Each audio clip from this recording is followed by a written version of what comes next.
د دې سړي ایمان کامل نه دی چې پردي امانتونه خوري. او لا دین لمن لا عهد له، او دین د هغې سړي کامل نه دی چې په هغې کې د وعدې پابندي په چا کې نه د وعدې پابندي پکې نه. نن خلک دې د لاسه ستړی شو، وعده کوي او ماتوي، وعده کوي او ماتوي. څوک اړو د چا په خوله یقین نشي، څوک ورته بیا وایي قسم وکړه، څوک ورته وایي طلاق وکړه. د مؤمن خوشان دا دی چې په ژبه یې واده وکړه، هغه به بیا واده. یو صحابي وی نبی کریم صلی الله علیه وسلم سره زما معامله راغله. نبی علیہ السلام ته لا نبوت نو میلو شوی، د نبوت نه مخکې خبره ده، زما ور سره څه معامله راغله. نو په می څه څیز واخیستېده قرض. ما نبی علیہ السلام ته وی ته دلته ایثار شه، زه ځم چې دا څیز دله راوړم.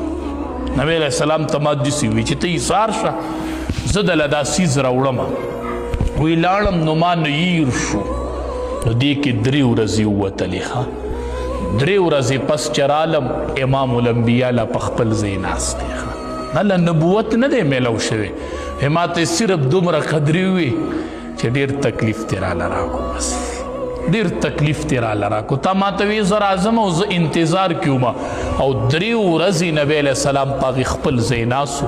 ما ته صرف ده ووایي چې ما سره دی ډېر تکلیف ترې راله، دا 3 ورځې راکړه، زه په انتظار وم ته راځې ته راځې، ما له دې ډېر تکلیف راکړو. لا دین لمن لا عهد له، یو سړي کې د وعدې پابندي نه وي، ده کې دین نشته. د دین چې دی دین کامل نه دی چې د وعدې پابندي پکې نه.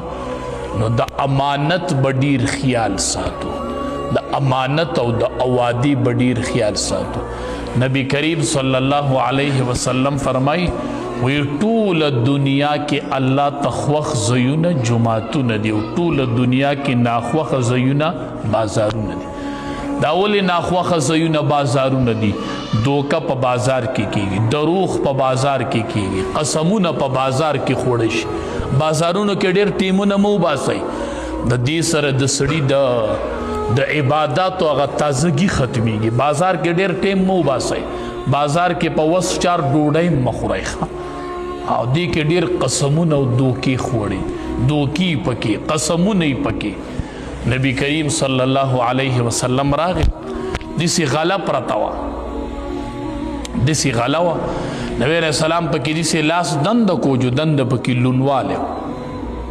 نبی علیہ السلام مالک را ووی راشه، ما هذا یا صاحب الطعام، دا څه دی ای خوراک والا، دا څه دی دې کې دا لونوالی ولې دی؟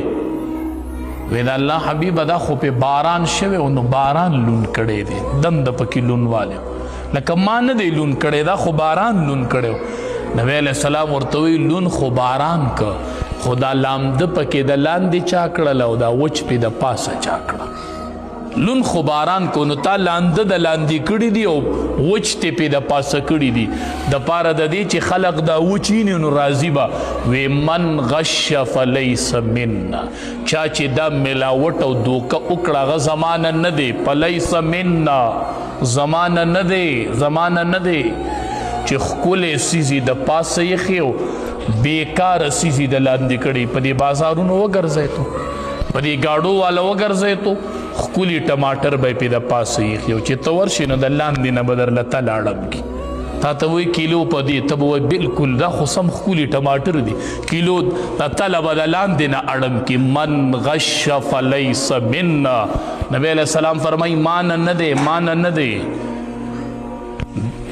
500-600 روپۍ به وګټي، خو خپل ایمان یې وبایلو، ایمان یې پکې کېښود.